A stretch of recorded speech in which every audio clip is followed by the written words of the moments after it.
Amen. Be thou my vision. Pag hindi ang Panginoon ang nakita mo ay delikado. Amen.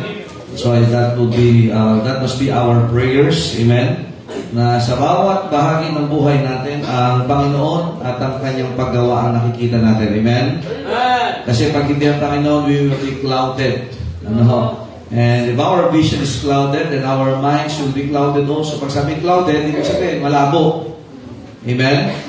So, sino nakapag-drive sa inyo na yung mafag na mafag? Ayan, mafag. Ayan, yung mga Baguio, Tagaytay. Dito sa atin, mafag din dito eh. Pag may nagsiga, mafag. No? Pero mahirap mag-drive pagka ganyan. Even mag-travel. Ganun din sa buhay na ito. Pag hindi ang Panginoon, ang hirap. Amen? Ang hirap po. Alright? So ngayon po is pag-aaral tayo another character which is related to Elisha. So last time ay pinag-aralan po natin is about Elisha also. And then, anong title natin sa last time? And si Naaman. Amen? So, leprosy is, sabi, it's a stroke of God. But ngayon naman is Elisha and the sinful servant. Amen? So we are in a series of lessons and I hope that you are learning. Amen? Itong lesson na ito pinag-aaral natin, not just for us, but also for our teachings po at may turo din natin sa iba. Amen? Yung typologies and also yung tinatawag na practicalities. Amen? Use it para ho yan ay mapakinabangan po natin maigi sa ating ministry. Alright? 2 Kings chapter number 5 and let us read verses 20 to 27.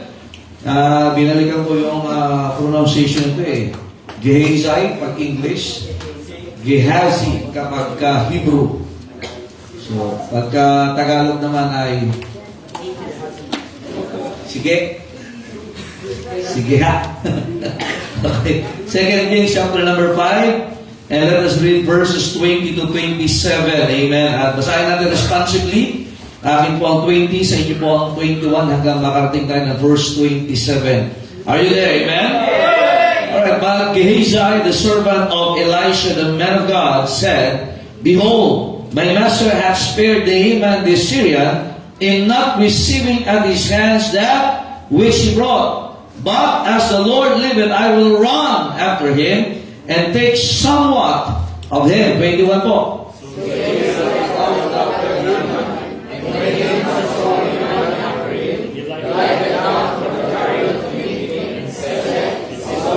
And he said, All is well. My master hath sent me, saying, Behold, even now there be come to me from Mount Ephraim 2 young men of the sons of the prophets. Give them, I pray thee, a talent of silver and 2 changes of garments. Verse 23. And Naaman said, Give not them, take 2 talents, and nourishing, and not 2 talents of silver into talents, with 2 changes of garments, and lay them on the 2 servants. Tandaan natin, walang inutos dito si Elisha sa kanya. Amen? Yes. Hello? At matindi, ginamit pa niya itong 2 sons of the prophets para magmukhang sila yung righteous dealing na dapat magbigay si Naaman. Verse 83, and Naaman said, verse 24, and when he came to the tower, he took them from their hand and kinuha niya. Hello, yung binigay ni Naaman, ay kinuha niya. Imagine that, ano? And bestowed them in the house, and he let the men go, and they departed. Verse 25.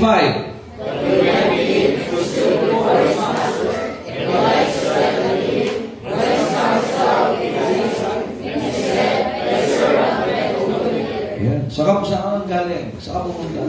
Wala. Ang mga young people ngayon, no? Tinanong mo, no? Ay, galing. Wala po. Wala. 20 na tayo.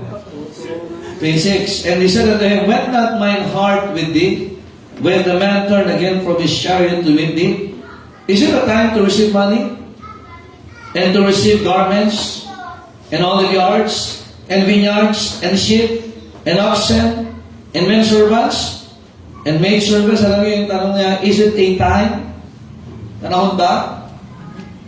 Dapat ka bang tumanggap niyaan? Kaya sa buhay natin, may panahon ho ang Panginoon. Amen? Pero ito pinilit ni Gehazi. Amen? Hindi mo sabihin na hindi siya bibigyan ng Panginoon.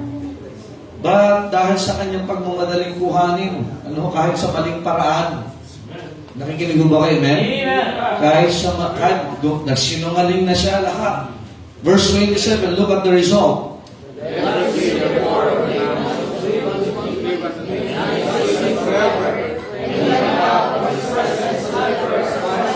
Imagine, yung leprosy, yung kepong na naka-Naaman, inilipat kay Gehazi. Note, hindi lang sa kanya, hanggang sa mga susunod na henerasyon sa kanyang pamilya. Check, imagine the event. Imagine, he was, sabi nga, ngayon ang Katoliko, naghihintay sila ng kasunod na papa. Hanap na lang sila dito. Hello? Pero, imagine, he could be the next Elisha. He could be the next person that will have a double portion of the Spirit. Pero, hindi nangyari. Are you listening, amen? So, titingnan natin mga kapatid ang pag-aaral na ito. And I hope that it will be a lesson for us. And also, ang typology po nito mga kapatid is, ito nga, yung klase ni Gehazi, which are formal servants outside, but they have leprosy. Leprosy talks about what? Hello? Sin. Amen? At ganyan ho ang nangyayari ngayon sa mundo. Are you listening? Tayo po iba na lang. Panginoon, salamat po sa inyong biyaya. Help us as we study Thy Word and give us what we need tonight and give us the understanding, O God, that we're so blessed that we are healed from that leprosy of sin. And thank you, O God, for saving our souls. And may you bless us, O God, that we will have the kind of service, O God, na hindi po wrong motivation, but we will have the motivation based from your Word. O Spirit of God, help us this evening. In Jesus' name we pray. Amen. Thank you. Please be seated. Alright, so tandaan natin mga kapatid, 2 puntos lang po tayo ngayon. Wow. Pero ang sub-points ay napakarami. Amen? Now, sige, at natin, Elijah to Elisha. Amen? And the person that was mentioned sa ating pag-aaral, mga kapatid, ang dami natin mga dadaanan. Amen? Prophets, and then miracles, the Shunammite woman, Naaman. So we can see na paano gumawa ang Panginoon. And look at this. And Gehazi was with Elisha. He saw every miracle na ginawa ng Diyos in the era or panahon na po ni Elisha. Amen?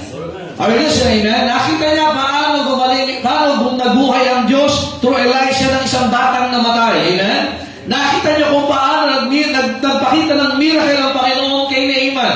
And yet, upon seeing these miracles, ay hindi yung nag-move kay Gehazi na lalong magtapat sa Panginoon. Nakikinig ba kayo, amen? But because, tandaan natin, ang problema is what? It's not about the miracle, but the heart of Gehazi.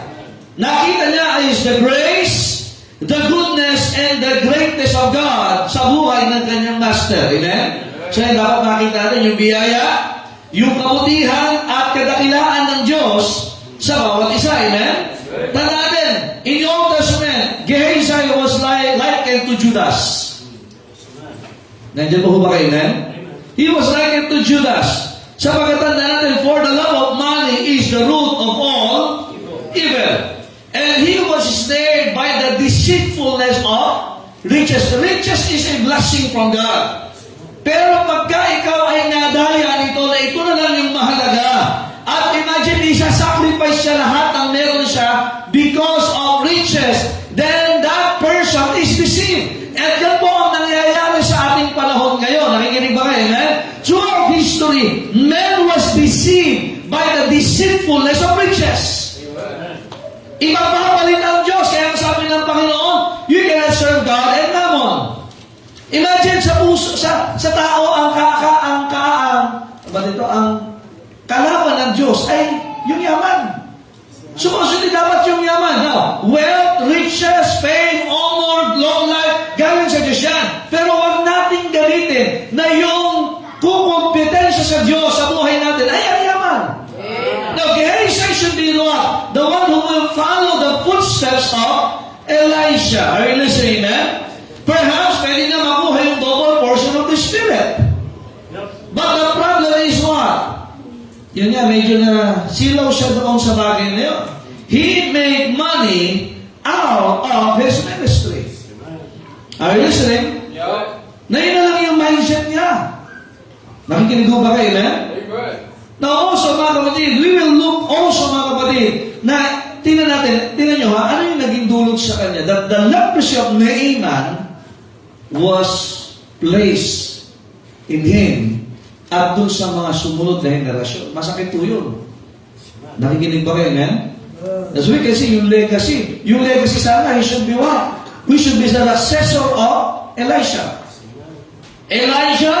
Elisha, Moses, Joshua, Jesus Christ, the apostles. Kaya lang, naputol na kay Elisha at ang masaklap nito is what?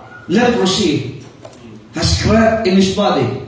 Pero tandaan ng mga kapatid na number one, let us see first itong si Gehazi in the service of the master. Tandaan, he never started bad. Just like Judas. Si Judas, hindi ho siya nagsimulang masama. Nandiyan mo ba kayo? Actually, ito si Gehazi, he was with Elisha almost every day. Nandiyan mo ba kayo, amen? He was almost with Elisha and he was ministering Elisha. Kaya nga doon sa ating binasa, but Gehazi, verse 20, the servant of Elisha, the man of God, he attends to the needs of Elisha.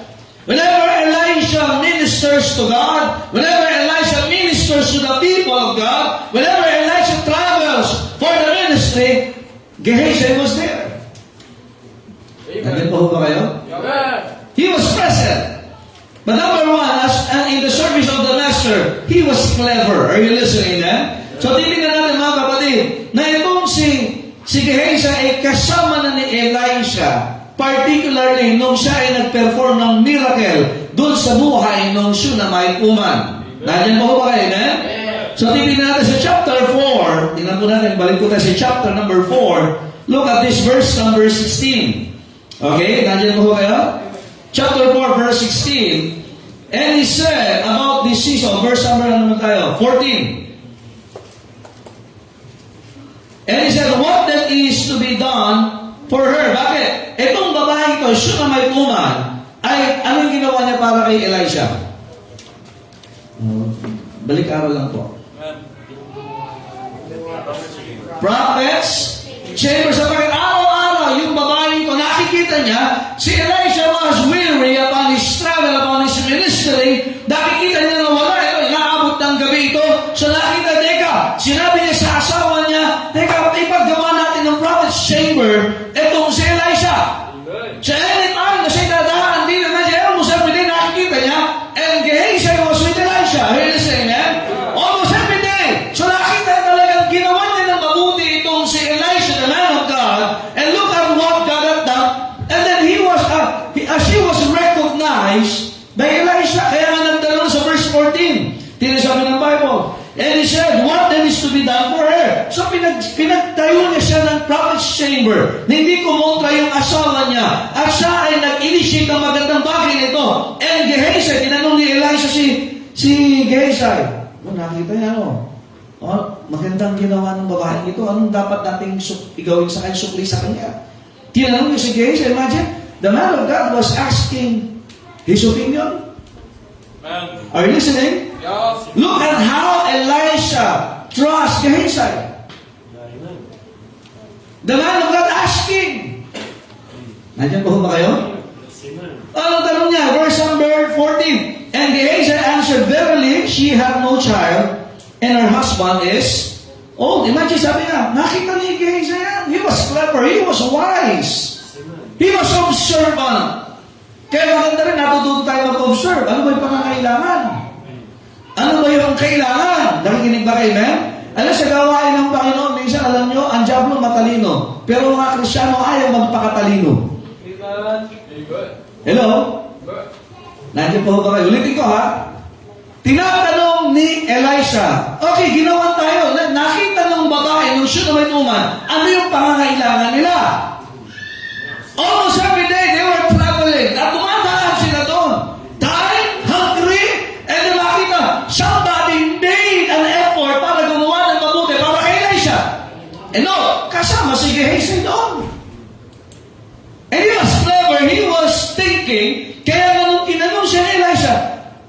tayo ng mabuti. Ano pwede natin gawin para sa babaeng ito? He was observant. Imagine, napunta siya sa kusina ng babae, pinakakain sila. Nandiyan ba ho ba kayo? Ano sabi niya? Matanda na yung asawa nito. Wala silang anak. Nandiyan ba ho ba kayo? So parang imposible na magkaroon ng anak to. Pero imagine, sino nagsabi? Sino nakakita ng pangangailangan ng babae?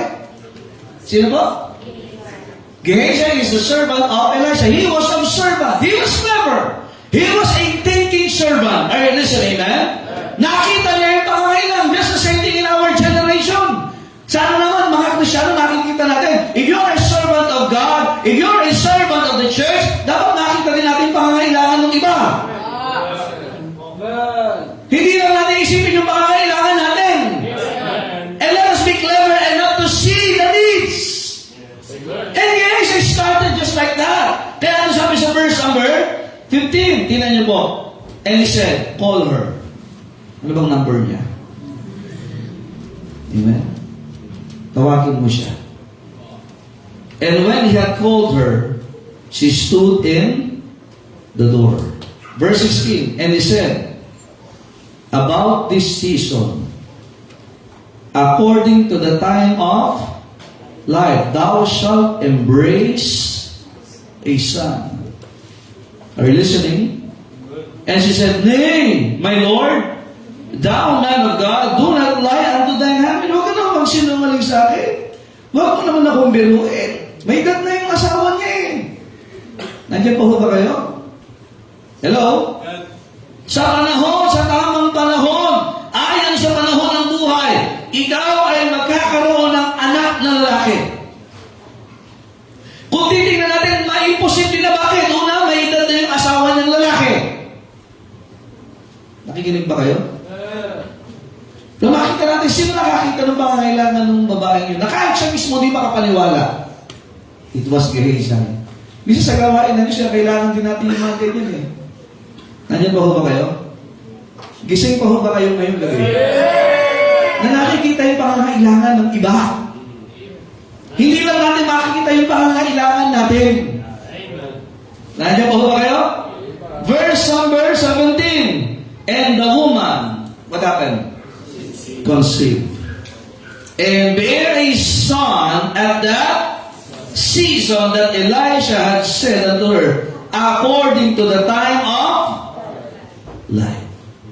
Binigyan pa sila ng pagkakataong magkaroon ng, alam mo, every opportunity comes from God. And somebody must say it. Ulitin ko ha. Ang isang oportunidad ay pwedeng mangyari sa tao. Lalong-lalo na kung ang mga lingkod ng Diyos ay makikita ito na pangangailangan ng iba.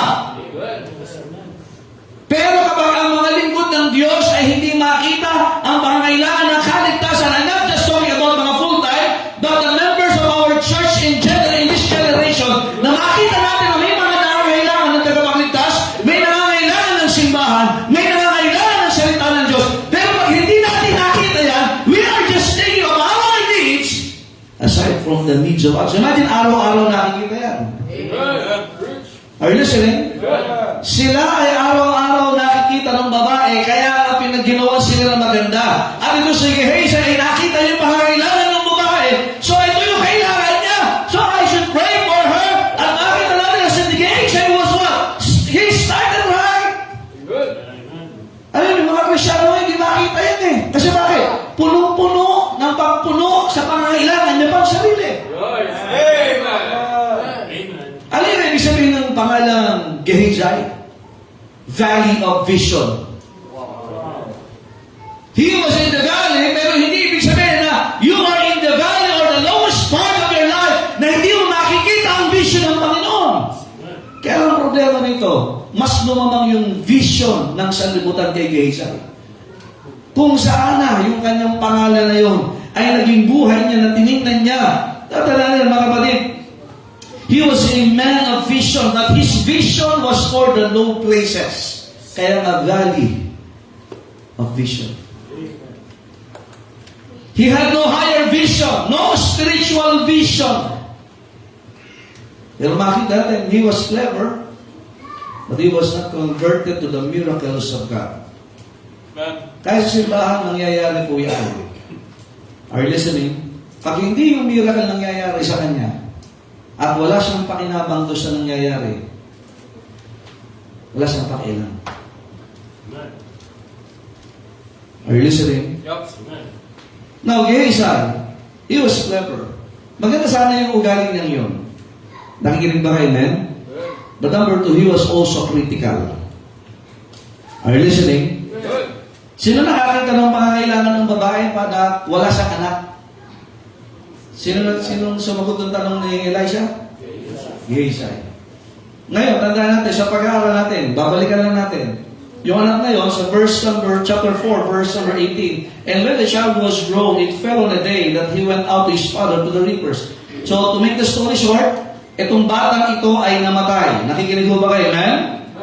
Now imagine, sino nga nagbigay ng promise na yun na sino may uman ay magkakaanak? It was Elisha. Amen? It was seen by Gehazi. Now, supposedly dapat ito si Gehazi matutuwa siya pag nakikita yung batang yun eh. Because that kid is an answered prayer. That kid is a provision from God. Amen? That kid is a testament na magpapaalala na yung nanay dito, ginawa sila ng mabuti. Pero hindi yun ang ginawa. Are you listening? Namatay yung bata, na kanino siya tumakbo? Sumakay pala ng asma. Di pala tumakbo. Kay Elisha. At tanda natin, inutusan ni Elisha na sa chapter 4, verse 27, tingnan niyo po sabi ng Bible. And when she came to the man of God, to the hill, bakit hirap umakyat mo, amen? She caught him by the feet. But Gehazi came near to trust her. Okay, teka, dapat kung sino yung makakakita ng pangangailangan. Are you listening? Amen. Are you listening? Amen. Ay, siya dapat. Siya dapat natira. Nandali na kita sa man of God. Nalulungkot, naluluksa. Siya ay naglakbay ng malayo, namatayan ang anak. Lalapit ang tama. Kaya lang ang problema. Numaan na siya sa malapit. Lumayo ka! Amen. And he was what? Trusting the Shunammite woman away. And the man of God said, let her lumabayaan mo siya. For her soul is vexed within her, and the Lord hath hid it from me, and not told me. Are you listening? Imagine, Gehazi has a critical spirit and a cold heart. Alam sa ministry, sana hindi tayo magkaroon ng ganyan. Na maligmig na yung puso mo para sa iba. Kaya nga ayaw mo na magsakripisyo ng practices. Ayaw mo na magsakripisyo ng sabat. Ayaw mo na magsakripisyo. Bakit? Kahit mag-asher, ayaw mo na magsakripisyo. Ayaw mo na mag-minister. Nakapagod, ang init. Nakita mo yung mga bata nagtatakbuhan, wala sa iyo. Nakita mo kulang yung mga nanunundo, wala sa iyo. Binigyan ka ng Diyos sa sasakyan, ginagamit mo lang, hindi mo magamit para sa Panginoon. Binigyan ka ng Diyos sa kakayahan, hindi mo magamit para sa Panginoon. Kumusta na ang puso natin? Gehazi na ba? Malamig na ba? May mga lumalapit sa Panginoon, dapat tayo nagdadala sa kanila at sila dinadala natin sa Panginoon. Some of them are bereaved, some of them are sad, some of them have problems, pero tayo naglalayo. Bakit? Wala tayong ginagawa para sa Panginoon. Malamig na ang puso, mga kapatid. Dati kasama ka sa soul winning, dati kasama ka sa panunundo, dati kasama ka sa ministry, pero ngayon wala na. It's just a Gehazi spirit kind of attitude. Imagine yung nanay na yun, siya'y nagsabi, kailangan din ng anak, pero ngayon wala na sa Panginoon, kahit namatayin siya ng anak. That's right. Amen. And that kind of spirit has been creeping in our churches sa malamig na ang puso. Amen. Nandiyan po ba kayo? Amen. Are you listening? Hello? Amen. Kaya nga alam niyo mga kapatid, even the Lord Jesus Christ, noong si Mary, kapatid ni Lazaro, noong kanya, it was a broken seal, and that perfume. That alabaster box, mga kapatid, yung halaga nun is what? At least 1 year na trabaho in a daily wage manner. But the seal was broken, and that perfume was poured out para sa Panginoon. May kumontra. May nagalit. Mind you, hindi yung unbeliever ang nagalit nung may nag-sacrifice. Mind you, hindi yung mga audience, yung mga nanonood ng miracle, ang nagalit. Bakit inaksaya? Notice that! The preachers, nagalit siya! Ano ba nag-aksaya? Bakit niya nag-aksaya? Imagine this kind of believers ay nangyayari na pag pinaglilingkod. Isa na tayo ay nasabi, bakit sayang-sayang ang ginagawa niyo dyan? Nangihinayang ka na sa ginagawa para sa Panginoon. Nangihinayang ka na sa oras. Nangihinayang ka na sa mga bagay na ginagawa natin para sa Panginoon. At di na ang Diyos parang may utang sa atin. It's a kind, he was an Old Testament Judas. At ang nagalit yung mga preachers, sayang naman yung pagawang yan. Sino naglaylo sa babae? It was Gehazi. So, wala na akong ginagawa. Yun nga eh. Nandiyan ba ho ba kayo? Eh, sabi ni Elijah, let her alone. Ano sabi ng Panginoon sa mga preachers niya? Ano sabi ng Panginoon sa mga matatagal na mananampalataya? Ano sabi ng Panginoon sa mga officers ng simbahan? Ano sabi ng Panginoon sa mga frontliners? Bayaan niyo gusto maglingkod. Hindi yan pagkasa ginagawa niya para sa akin. Anong pangihinayangan natin kung ang isang tao ay ginagawa na ang tingin natin ay pag-aaksaya dahil hindi mo magawa yung ginawa niya? Amen. Are you listening? Nowhere in the Bible that you would see that the disciples made that kind of sacrifice for the Lord. Nowhere in the Bible that you will see the kind of effort na ginawa ng babae siya na may uman para lakbayin, sumakay ng asto, para lakbayin at lumapit sa man of God. Wala! Gehazi was like, ito, tinan nyo ha, ano yung problema dyan? Kasama nila ang Panginoon, kasama si Elisha nung siya na may, kasama ni Gehazi ang man of God, but they are taking for granted of that opportunity. And then when somebody is grabbing that opportunity na hindi ginagawa nung naandyan na, naiinis. Nandiyan pa ba kayo? Ano yung opportunity natin maglingkod? Nasa atin na. Nandiyan ba kayo? You know, it was critical. Gehazi had a critical and cold heart. Are you listening? Amen. Also, tingnan nyo ha, he was under his master. Just like the disciples. Sabi ko, ito po ay mga typologies. Ito po ay may mga kamukha sa New Testament. Amen? At ito po ay naglalarawan sa ilang karakter at ugali natin sa panahon ngayon. Also, he was complacent. Ano yung complacent? Ano yung complacent? Babaya. Bala, sila na lang yun. The moment ang sabi ni Elisha, hindi ito pina-reveal ng Diyos sa akin. May purpose ang pan. Alam mo ba, there are times na kahit tayo ay nasa kalooban ng Diyos, there will be times na may mga bagay na hindi natin control yung nangyayari sa atin. Elisha was right before God. Elisha was obedient to God. Pero kahit siya, hindi niya alam yung nangyari doon sa babaeng yun. Are you listening? Nandiyan po ba kayo? Kaya the reality is, kahit tayo nasa kalooban ng Diyos, may mga bagay na hindi tayo alam. May mga bagay na wala tayong control. Pero makita natin yung kapangyarihan pa rin ng Panginoon. Ano yun ang magandang makita natin, amen? And also nawa, ay makita din natin mga kabayan, sabi niya sa 2 Kings chapter 4 verse 29, ano sabi ng Bible? Then he said to Gehazi, gird up thy loins. Kasi pag sabi, gird up thy loins, it means you must be ready for action. You must be ready to travel. Kasi ganito ho yan. Dito yan ilalagay. Yung rope nila, yung panloob nila, ay sa mga sagisikante, meron yan ditong tantali. Dito nila lalagay yung kanilang mga pwedeng armas, pera, or pagkain. At pag sila nasa lakbayin, hihigpitan nila yan, at yung kanilang robe, lalagyan nila ng mga pagkain yan. Amen? Parang ginagawa ng mga bata dito, amen? Kaya ano sabi ni Elisha, give up thy loins. Oy, you must be ready to travel. You must be ready to act. May gagawin tayo, isasama kita. Verse 29, and take my staff in thine hand. Mahalin mo, yung gamit kong matagal sa staff.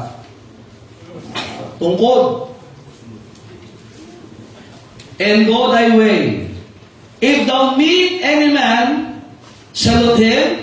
Na ibig sabihin, i-prioritize mo yung pinagagawa ko sa'yo.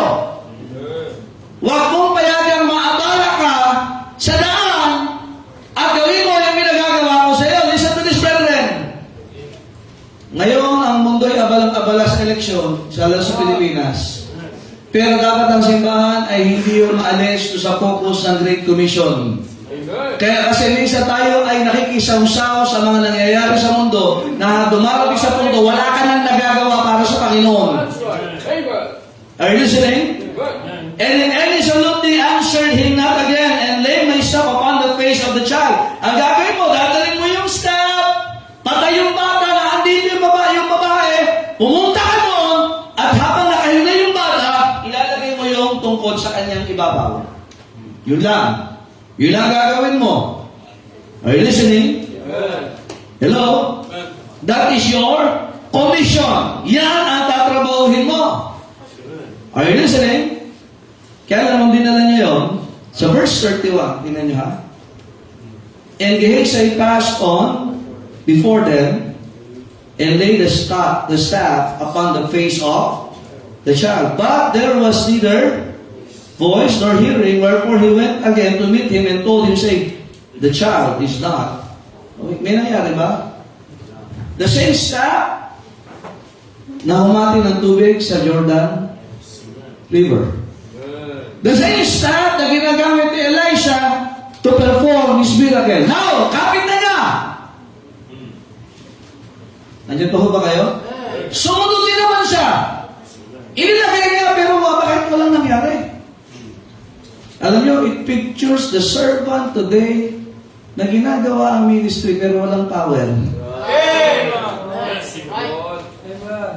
It pictures the Christians today na parang rutinary, kaya nga nasasawa na yung iba eh. Halika na, higa ka. Dali. Higa ka, ayan. Imagine, higa, ito yung patay. Nagmamadali, sige, hey, sa ito sa master ko eh. Alagay mo. Alagay mo saan? Wala nangyari. Bakit pag yung master ko nagamit? May miracle. Bakit ikay nalabas? Pero bakit parang walang nangyayari? Ikay nagpapalo pero walang nangyayari. Sino mo naman inutos? Ito na. Sabi na, child is not awake. Nakakanta ka pero bakit parang walang miracle? Parang walang nangyayari. Nangyayari ka pero bakit walang nangyayari? Kaya ngayon, nabubura ka sa Christianismo. Why? He was, patay ka pa eh. Walang nangyayari. Nalagay niya, bumalik siya sa kaso, walang nangyayari. Kaya mga Kristyano na nasasawa, bakit parang walang nangyayari sa Christianismo ko? Thank you. Tayo ka. Kasi may pagpapasya to this, marami ang nasa ministry, ceremonially. Pero wala yung kapangyarihan ng Diyos. Sumisimba, pero hindi sumasamba. Naglilingkod, pero kapatid, hindi niya pinabayag. May ginagawa sa Panginoon, pero hindi niya pinabayag ang gawa ng Diyos sa buhay niya. Nakikinig ko ba kayo, man? Kaya bakit nilulutin natin ginawa ko naman na. Sino kaya dito, bago ka makinig ng salita ng Diyos, pray ka muna bago punta sa simbahan. Tapos magtataka ka, bakit parang wala nababago sa akin? Kasi nga, una, hindi ka nakikipag-usap sa Diyos. Umaawit ka nila ayon sa talento mo, natutulong ka na ayon sa alam mo, nag-aasya ka nila dahil wala ka nakagawa. Pero wala ka pangyarihan. You're just doing your ministry to impress. Are you listening? Na-miss ko kayo eh. Amen? Ay, listen, pinakita ni Elisha sa kanya, hindi lang kasi yung ritual. Maraming Kristiyano kasi ritual na lang. Kaya tumating sa mundo, ang lamig na ng puso, at kagaya ni Gehazi na ginagawa din naman niya yung ginagawa ng iba, ginagawa din niya, ginaya pa nga niya, ito naman yung utos sa akin eh. Pero walang kapangyarihan. Kaya iba sa atin, hindi na nga, kahit sa pagbibigay, parang bakit parang hindi ka na nabe-bless? Ang sakit na ng loob mo pag nagtatights ka. Hindi mo na maramdaman yun that I will rebuke the devourer for your sakes. Hindi mo na maramdaman, maranasan yung biyaya ng isang kagalakan. Kaya nagtatapat ako, pero parang ako yung nangihinayang at parang ang Diyos ay may utang pa sa'yo. Marami ang nasa ministry ay walang kapangyarihan. Pero sabi lang, wala akong pakialam. Ginawa ko naman eh. Are you listening? Gehazi was powerless. Alam niya yun. Alam niya nasa ministry. Makinig kayo, hindi kayo. Nasa simbahan, alam mo na powerless. Pero anong ginawa mo nung ikaw ay powerless? In-examine mo ba ang buhay mo sa Panginoon para humingi ka ng kapangyarihan sa Kanya? Si Samson, nakita niya yung pangangailangan niya yan. Kaya nung humihilig sa Panginoon, ngayon lang. Ngayon lang, Panginoon! Ibalik mo yung akin, ibalik mo yung lakas ko! And the accomplishment was more than his lifetime. Marami sa atin, akala natin may na-accomplish tayo sa Panginoon, pero wala. Bakit? You are doing your Christianity without God's power. Tumatagal ka, pero walang kapangyarihan. Bakit kayo mga anak ko'y parang unang sa akin?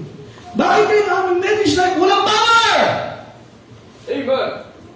Kaya ang iba tumigil na sa pananalangin eh. Sinawaan ng manalangin. Pwede kasama siya na Elijah pag he was praying. Nandiyan po ba kayo? No soul searching. Wow, amen? No spiritual agony. No heart broken. He just had a smug face. Ayos lang. Naku, nawala sa akin.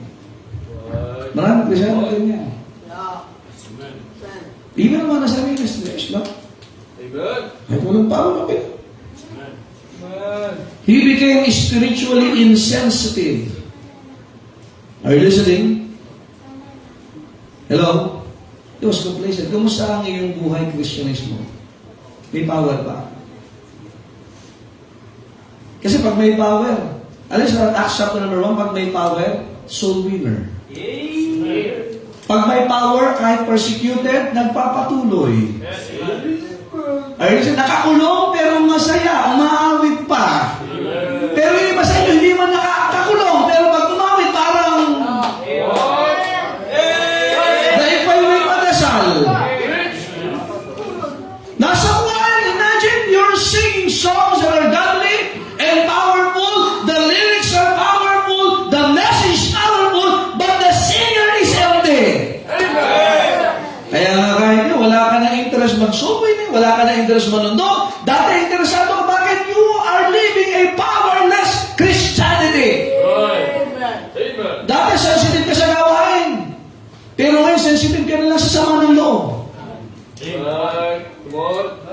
Amen, di ba? Pag mag-asawa, sensitive, oh, kailangan. Ngayon, kaya mo lang. Hindi, ayun na, bala ka na dyan.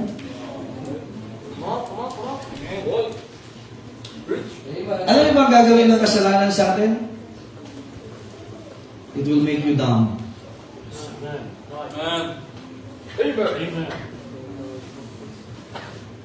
Amen. Wala na nga naluhay yata dito pagdating sa kaluluwa ng tao eh.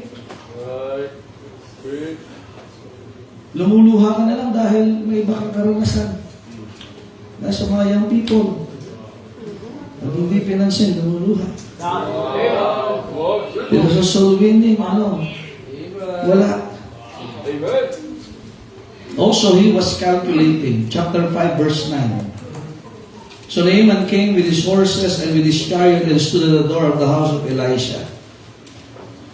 Nagbabago. He was deteriorating. Gehazi was deteriorating. Si Elisha, hindi nga siya lumabas eh. Imagine, isang general, host, captain of the host of the army of Syria.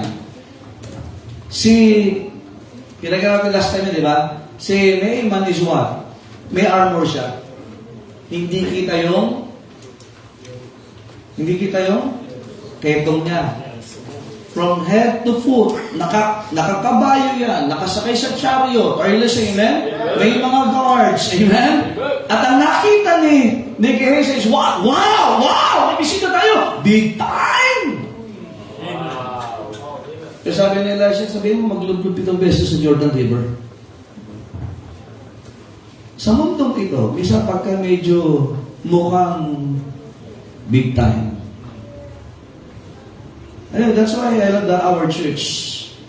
And wish it should remain as it is.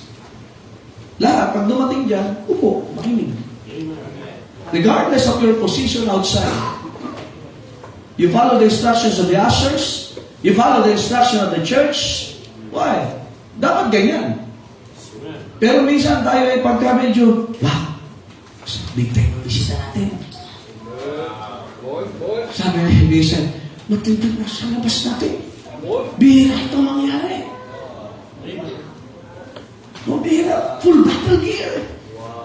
May mga guards, naka-chariot. Kung sa panahon natin yung chariot ay naka-sports car, naka-Rolls Royce, pumarada sa harapan, naka-Bugatti, Aston Martin. Oh, diba, no? Para NYC na. There's all this on a chariot. Iba mo, wow! Alam mo, ganyan si Gehazi. Yung mga Toyota, di yan napansin. Wow! O yung mga grupo na wow! Iba. Marami nagsasabi, wow, bigtan mo! Makinig kayo. Ano kailangan yan? Kailangan yan ang miracle kasi may kayo yan! Kaya nga pag yan ang kasalanan, kailangan maupo yan, makinig yan, at huwag mong bibihin dyan!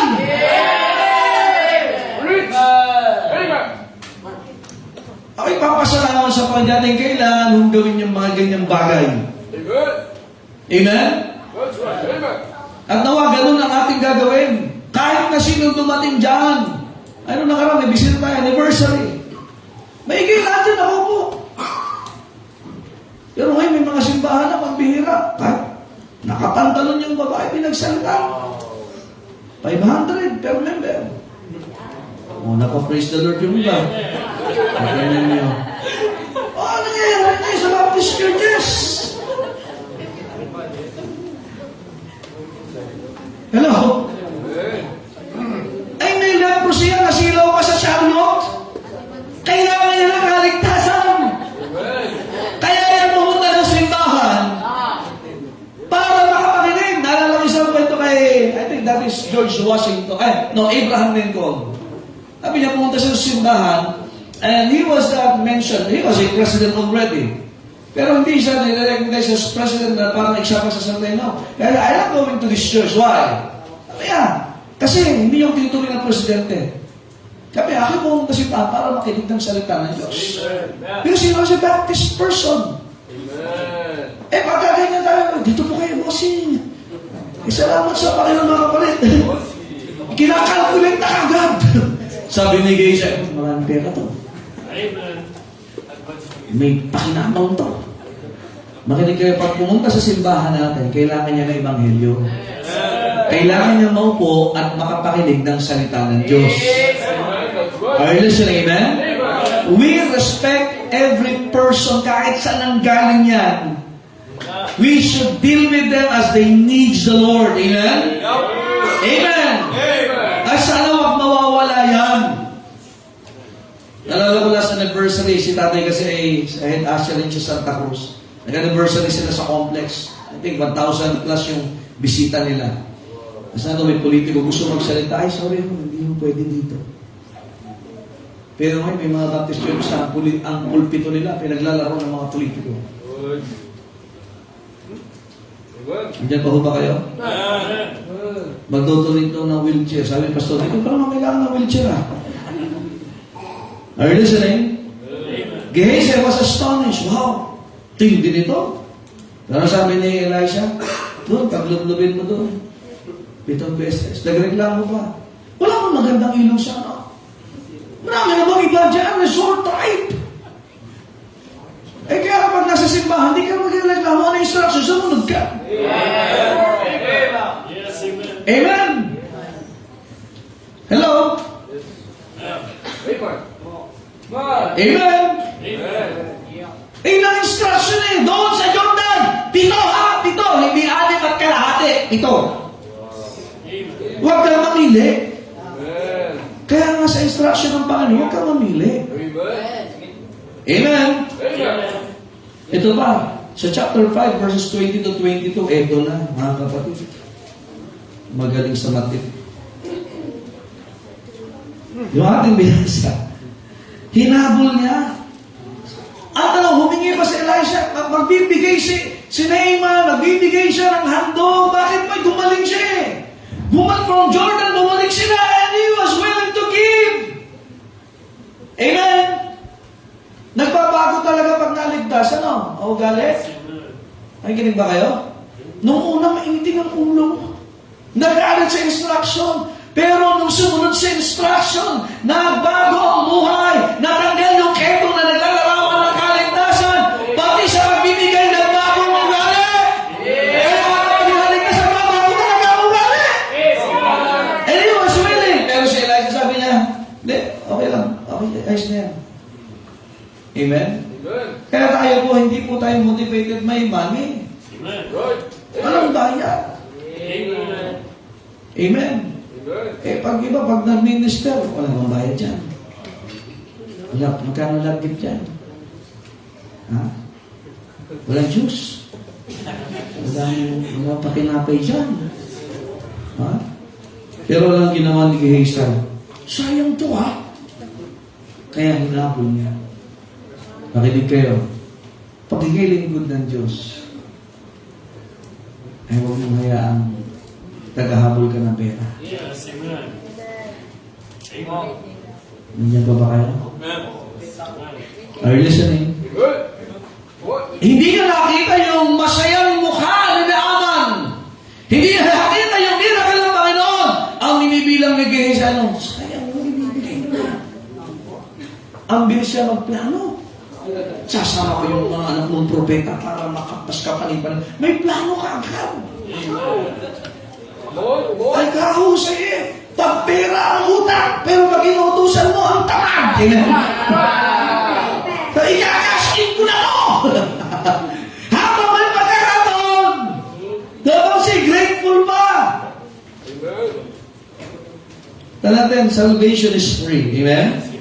Our service for God must be what? Let God bless us. Amen?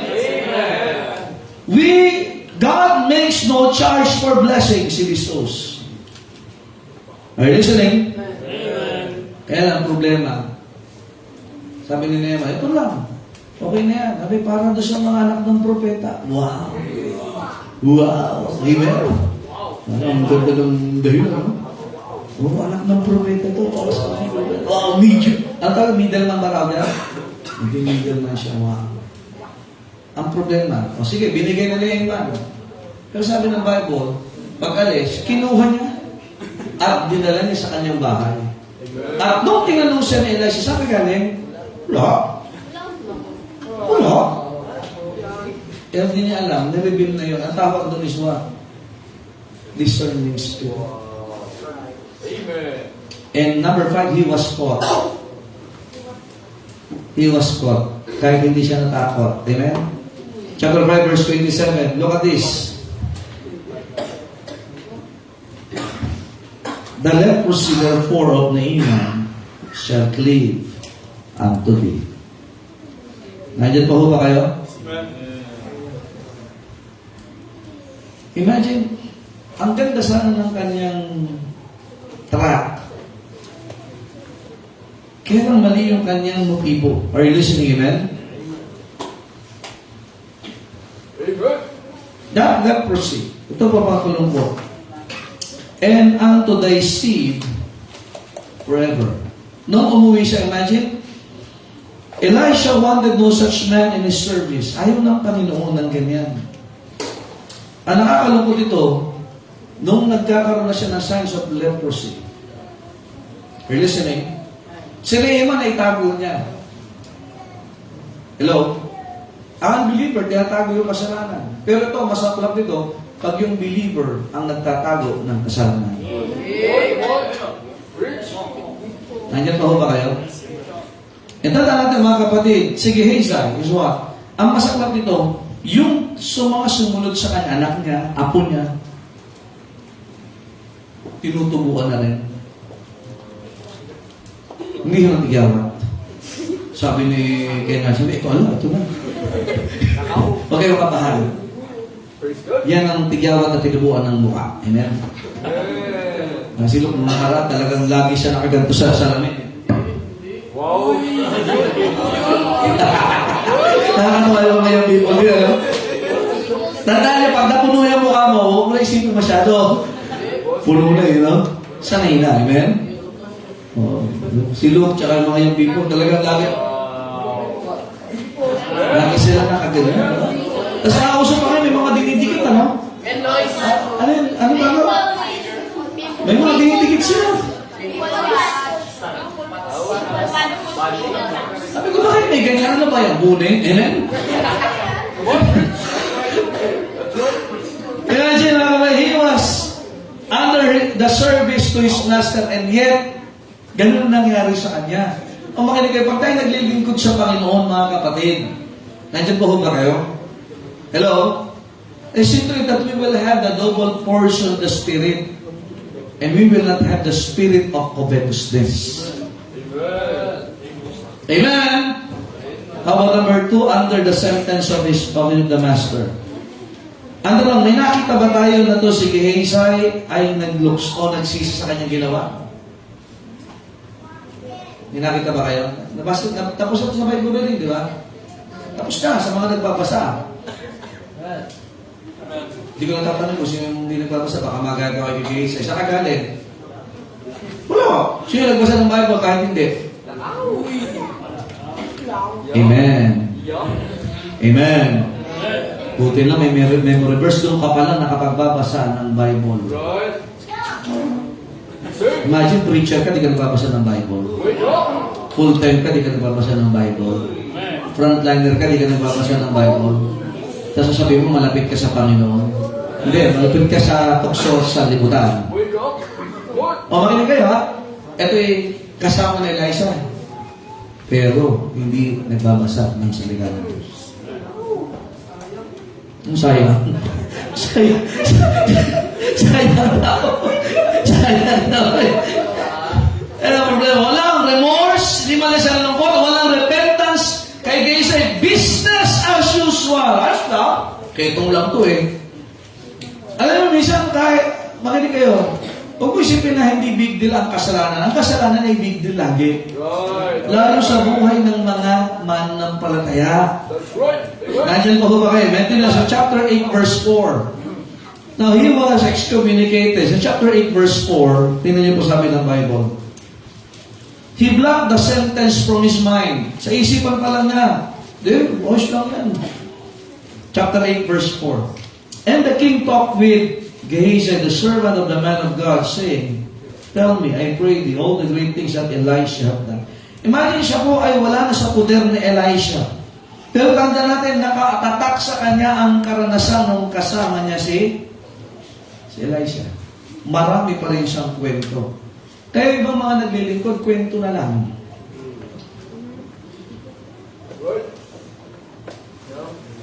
Ha? Kwento na lang. Ay, dati ako sa Luini. Kung pagkawin mo, ay, dati ako ano. Masaya ako sa simbahan. Ay, dati ako member. At anong ginagawa? Anong mga sabi mo sa imagine, pinatawag siya ng hari. Hari ito, ha? At may maikukwento siya. Ang tanong, ikaw ba'y hanggang kwento na lang din? Ay, full ako dati sa church. Pero may ketong kang tinatago. Kwento na lang, dati ako yung usher. Ngayon ay pusher. Eh, masaya akong young people sa church dati. Kasama ako sa music recital eh. Kinakain na kami ng gulay kanina eh.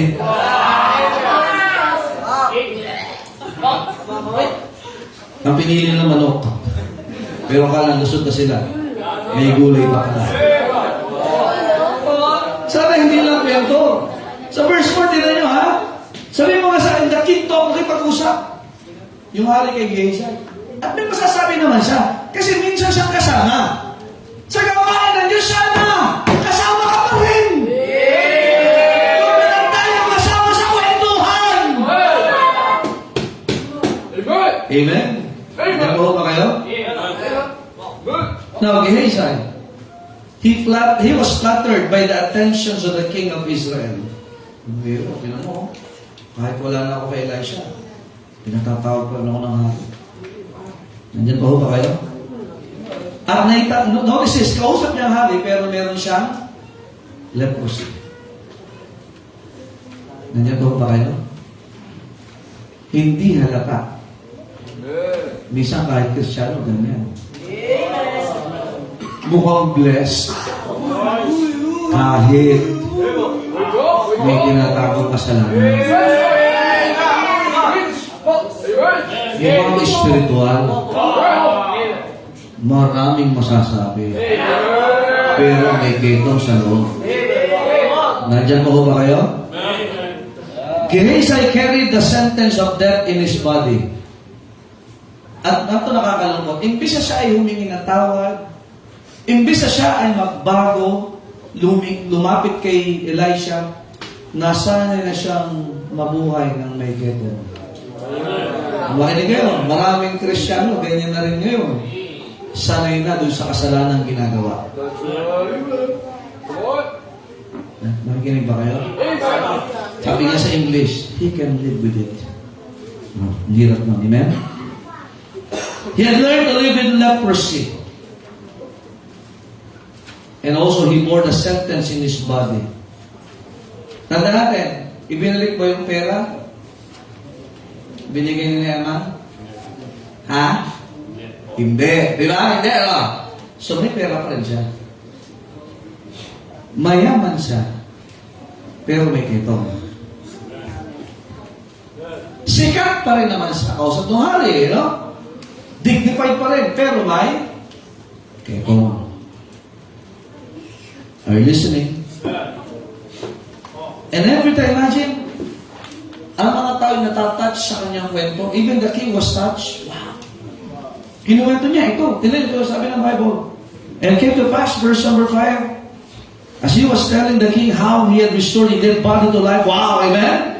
May mensahe pa rin that behold, the woman whose son he had restored to life cried to the king for a house and for her lamb. And Gehazi said, my lord, O king, this is the woman and this is her son whom Elisha restored to life. Ang dami niya maituturo na binago ng Diyos. Pero hindi siya makapagpatotoong binago siya ng Diyos. Marami kang matuturo na binago ng Diyos. Pero sana masabi mo rin, salamat ako'y binago ng Diyos.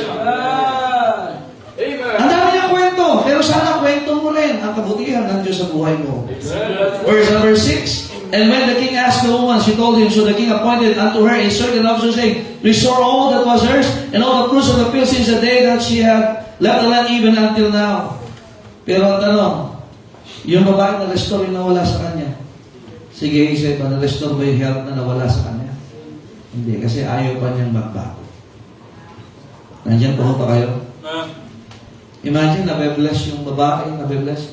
Pero it was a contaminated touch. Kasi may ketong siya. Naitatago lang niya, magaling lang siyang magdala. Minsan kahit sa ministry, maraming magaling magdala. Kahit nagbabackslide na. Right? Rich. Good. What? Nakabihis. Pero ang puso ay hindi malinis. That's right. Nakangiti. Pero ang buhay niya ay madumi ang budhi. Makatulog lang ho. Amen, katulog. Nagkanala ko ng katulog ko. Pero parang nakikita ano. Isa naging ano tayo, makata. Makatao, makabansa. Imagine, every time may pupunta ako, nakaka-bless naman itong si Gehazi. Pero it was a touch of leprosy. Sa buhay natin, makinig ko kayo, madami na bless sa'yo. Pero sana yung kasalanan natin ay lapit natin sa Panginoon. Every one of us ay pwedeng mangyari po ito sa atin. Are you listening? Sa mundo ngayon, yan ang nangyayari. Mukhang polished, educated, attractive, friendly, pero marami dyan, unsafe yung nagsasalita, they have spiritual leprosy. Amen. Naghihintay sila ng papa na medyo mama. Amen? Oo. Mukhang spiritual pero they have leprosy. Kasi unsafe yung mga yan eh. Amen. Nandiyan pa ba kayo? Kahit ilang procession, ilang parada ang gawin dyan, hindi ligtas yan! Amen. Anong usok man dyan? Imagine, naghihintay sila ng puting usok. Iba sa atin naman dito, umuusok, may bebek pa. Amen? If they don't believe they have spiritual leprosy, they don't believe in the plenary, verbal inspiration of the Bible. Inerrancy of the Bible, di naman naniniwala sa kamatayan, pagkalibing muling pagbuhay. Kahit yan ay mukhang may kabanalan, they are leprous people. Amen. They also picture Gehazi. Nandiyan ba kayo? Magaling magdala ng kapahamakan. Amen? Kaya tayo nagpapasalamat sa Panginoon na tayo ay natututo ng mga ganitong prinsipyo. Amen? Amen. Ang blessing nito mga kapatid ay sana yung vision natin, kagaya nung kay Gehazi, sana ay kahit tayo ay nasa panahon na tayo nahihirapan, makita pa rin natin ang Panginoon. And let God work in your life in a daily basis. Kasi pwede ikaw ay nasa gawain na may kabanalan, pero ang puso mo ay walang kabanalan. And that happened to Gehazi. Look at this ha.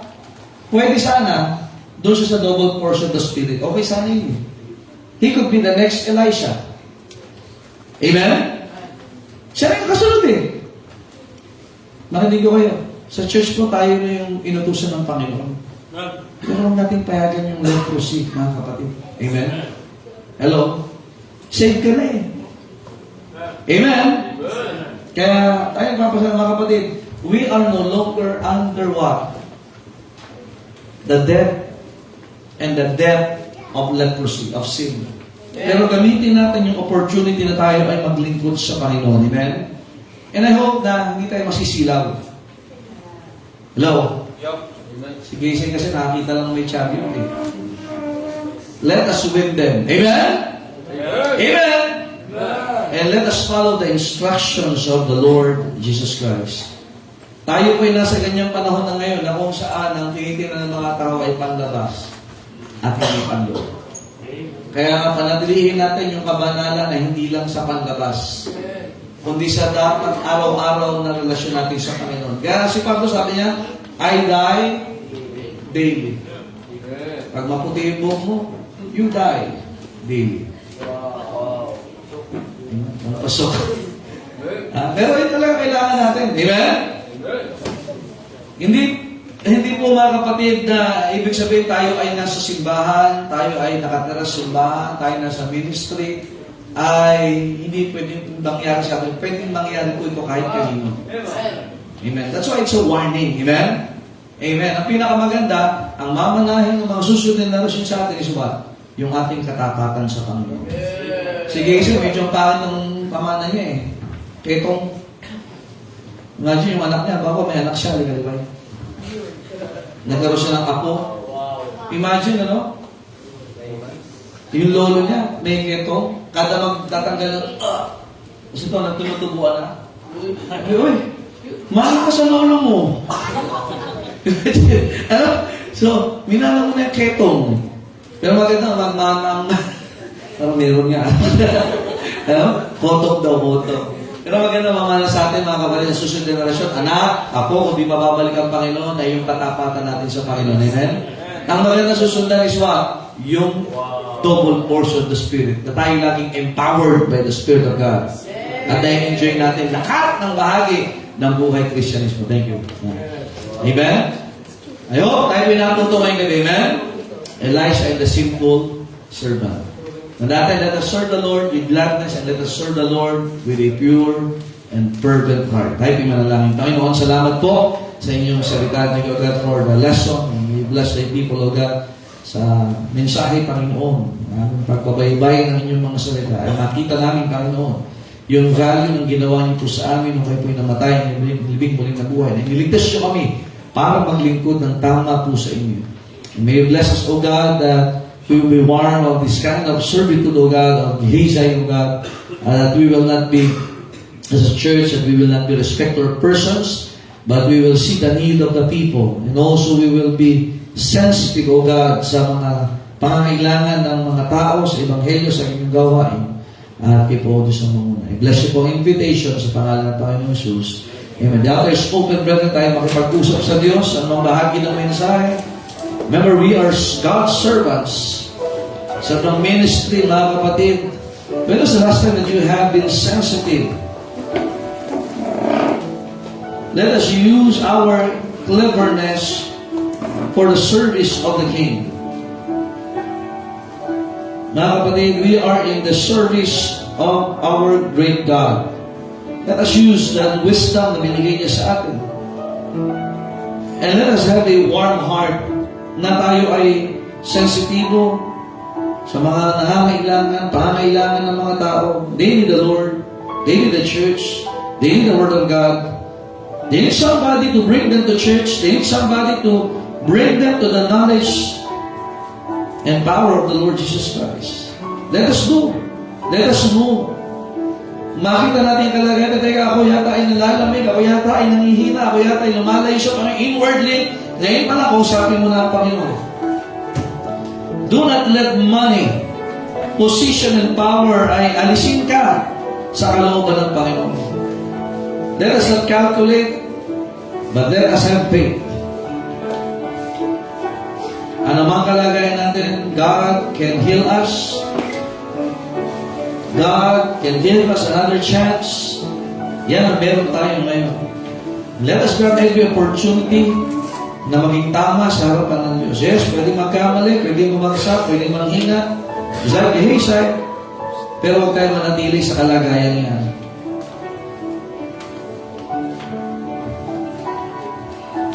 Dakilang niyo sa langit, salamat po sa inyong salita. Pagpalain niyo nga po, Panginoon, yung mga anak na lumapit po sa inyo. I-bless you po ang mga desisyon, Panginoon. And thank you, God, for giving us a warning and also the warning, Panginoon, that we are in the great service of God ng gawain. Palain, Panginoon, yung mga anak, ibigis kayo ng maraming kaliyot at magdala kayo ng mga tao simbahan and help us, O God, to minister them just the way you want us to minister to them. In Jesus' name we pray. Amen. All the people said? Amen. You may now be seated. Amen. At I hope tayo po'y natututo ng salita ng Diyos. Amen. Tayo nasa series, so Pastor, wala naman ako sa hindi ko pa naranasan yan.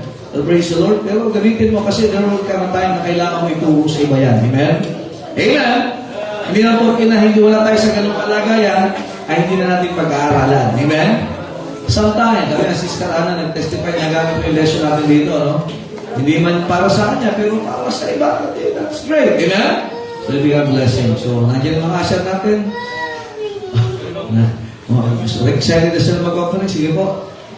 Mainit na. Ayan, sige po.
Diyos, maraming po, Panginoon, sa mga pasal niyo sa amin, Panginoon, sa mensahe na ito ang pala, Panginoon, sa aming gagawin, Panginoon, na para po bukas, Panginoon, at siya po ang offering, Panginoon, at salamat, Panginoon, sa pinang speaker, at kayo po tawad sa pagsupulan sa Jesus. Amen. God bless you as you give.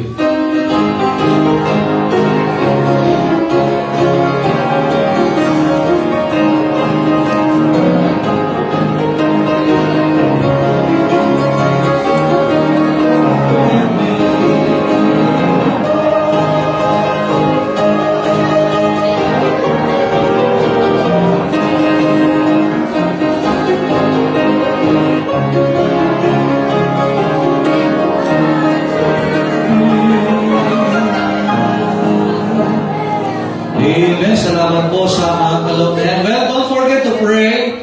Please include in your prayers. Bukas po yung evangelistic meeting sa Lictor 3. And then yung ating Mothers and Wives Appreciation Sunday. Amen. So please do pray na maraming mga kababaihan na makadalo. And also pag-pray natin ang bawat isa. Amen. Amen. Are you happy tonight? Amen. So may practice po ang kuwan. May 30 minutes pa. Alright. Sige po. Okay, sige po, tayo lahat. Tayo po yung mga closing prayer. Hilingan natin sa closing prayer si Brother Sam.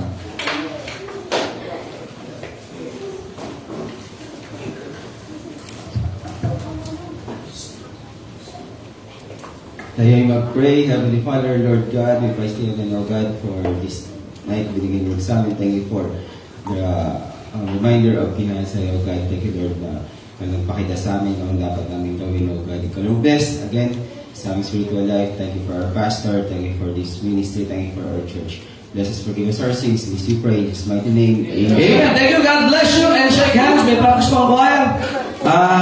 Sige po. Amen. Para bukas ay Saturday kung buo na kanta niyo.